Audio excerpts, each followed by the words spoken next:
اب بڑی اہم آیت آ رہی ہے سورۃ الاعراف کی آیت نمبر 6. یہ تو متقاضی ہے کہ پورا گھنٹہ گفتگو کی جائے، لیکن اس کے اوپر الگ سے میری کئی ایک ویڈیوز ریکارڈ ہیں. کیا انبیاء اکرام کا بھی قیامت کے دن حساب ہوگا؟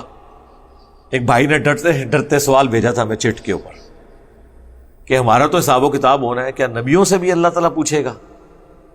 تو سر اللہ تو اللہ ہے، باقی تو سب مخلوقات ہیں. تو اس میں آپ دیکھیں یہ وہ آیت پھر میں نے اس کے ثبوت میں پیش کی تھی. ویسے تو کئی ایک آیات ہیں. سورۃ المائدہ کا آخری رکوع پورا ہی عیسیٰ ابن مریم کی اور اللہ کی گفتگو ہے توحید کے حوالے سے، لیکن یہ سمجھ لیں جڑ جو ہے نا اس عقیدے کی قرآن میں اس آیت کے اندر ہے. فَلَنَسْأَلَنَّ الَّذِينَ أُرْسِلَ إِلَيْهِمْ، سو ہم ضرور پوچھیں گے ان سے جو بھیجے گئے تھے، جن کی طرف یعنی جو امتیں تھیں ان سے ہم پوچھیں گے. وَلَنَسْأَلَنَّ الْمُرْسَلِينَ، اور ہم ضرور پوچھیں گے رسولوں کو.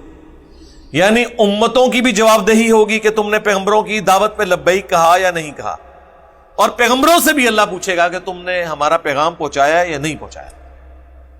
یعنی دونوں کا حساب ہوگا، صرف امتیوں کا نہیں ہونا، پیغمبروں کا.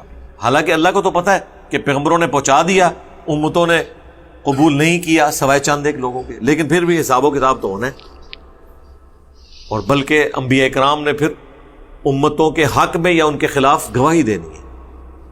اسی کانٹیکسٹ میں وہ آیت ہے نا سورہ النساء کی آیت نمبر 41 جو بخاری اور مسلم دونوں میں حدیث ہے. اس کانٹیکسٹ میں کہ عبداللہ ابن مسعود کہتے ہیں کہ نبی صلی اللہ علیہ وآلہ وسلم ممبر پہ تھے اور آپ نے مجھے اپنے قریب بلایا اور کہا عبداللہ آؤ ہمیں قرآن سناؤ.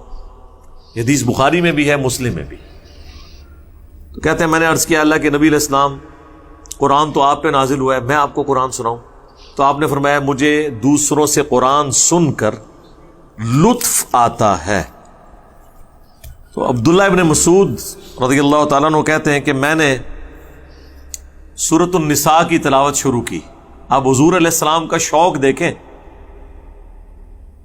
سورۃ النساء سٹارٹ ہوئی ہے اور آیت نمبر 41 تک پہنچ گئی ہے.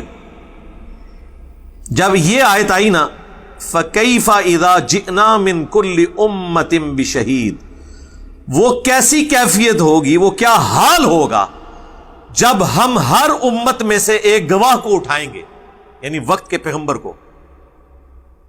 وَجِئْنَا بِكَ عَلَىٰ هَٰؤُلَاءِ شَهِيدًا، اور اے نبی ہم تمہیں گواہ اٹھائیں گے ان کے اوپر، یعنی اپنی اس امت کے اوپر. ظاہر ہے اس وقت تو مشرکین عرب ان کے حوالے سے، ویسے تو پوری امت کے اوپر.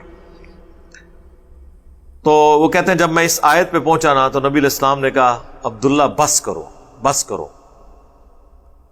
تو کہتے ہیں میں نے نگاہ اٹھا کے دیکھا تو اللہ کے نبی علیہ السلام کی آنکھوں سے آنسو رواں تھے کہ مجھے اپنی امت کے خلاف گواہی دینی پڑے گی. وقال الرسول یا رب ان قوم اتخذوا هذا القرآن مہجورا، رسول اللہ شکایت کریں گے کہ اے اللہ میری قوم نے قرآن کو پیٹھ کے پیچھے ڈال دیا تھا. اندازہ کریں نبی علیہ السلام کو یہ ٹینشن ہے کہ مجھے ان کے خلاف گواہی دینی ہے. جن کے خلاف گواہی ہے انہوں نے ٹینشن ہی کوئی نہیں، وہ پتہ کہ کہہ رہے ہیں جو کچھ بھی ہے تیرے محبوب کی امت سے ہے. جن کے اوپر ہمارا تکیہ ہے نا وہ تو پریشان ہے کہ میں نے ان کی شکایت لگانی ہے، اور امت یہ بے فکر ہے کہ جو کچھ بھی ہے اس کی امت سے ہے. جن کی امت سے ہے وہ پریشان ہے کہ مجھے تو شکایت لگانی ہے. اگر حضور کو اب یہ جنتوں میں اللہ تعالیٰ بتا دے کہ آپ کی امت تو یہ کہہ رہی ہے آپ کے بارے میں کہ جو کچھ بھی ہے تیرے محبوب کی امت سے ہے، تو نبی علیہ السلام کے غم میں اضافہ ہی ہوگا کہ میں تو زندگی بھر اس غم میں رویا ہوں کہ مجھے امت کے خلاف گواہی دینی ہے، تو میری امت نے بجائے میری دعوت قبول کرنے کے میرے پہ ہی تکیہ کر لیا. جو بخاری مسلم دونوں میں حدیث ہے نا، نبی علیہ السلام نے زکوٰۃ کے کانٹیکسٹ میں فرمایا کہ دیکھنا ایسا نہ ہو کہ قیامت والے دن کسی کی گردن پہ اس کا اونٹ سوار ہو جس کی اس نے زکوٰۃ دنیا میں نہیں دی تھی، اور وہ کہ اغثنی یا رسول اللہ، یا رسول اللہ میری مدد فرمائے، میں تمہاری کوئی مدد نہیں کر سکوں گا، میں نے دنیا میں اللہ کا پیغام تم تک پہنچا دیا تھا. ایسا نہ ہو کسی کی گردن پہ گائے سوار ہو اور وہ کہ اغثنی یا رسول اللہ، یا رسول اللہ میری مدد فرمائیں، میں تمہارے کچھ کام نہیں آؤں گا، میں نے دنیا میں اللہ کا پیغام تم تک پہنچا دیا تھا۔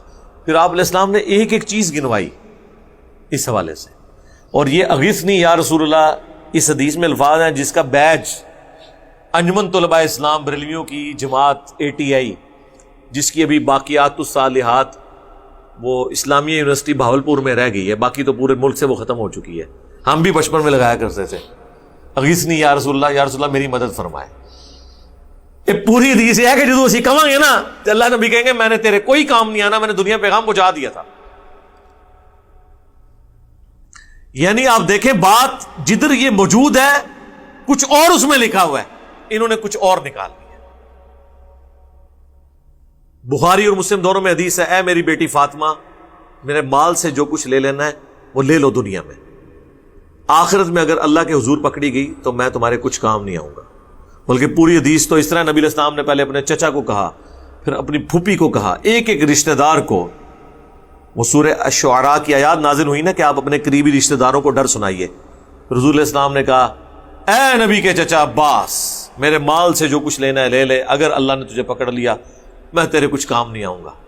اے اللہ کے نبی کی پھوپھی صفیہ میرے مال سے جو کچھ لینا ہے وہ لے لے، ایک ایک کا نام لیا۔ اس کے اینڈ پہ آتا ہے کہ اے نبی کی بیٹی فاطمہ، سب سے جگری رشتہ یہی ہو سکتا تھا نا، جو کچھ لینا ہے لے لے، لیکن آخرت میں اگر اللہ نے پکڑ لیا میں تیرے کچھ کام نہیں آؤں گا۔ تو نبی علیہ السلام تو امت کو بتا گئے۔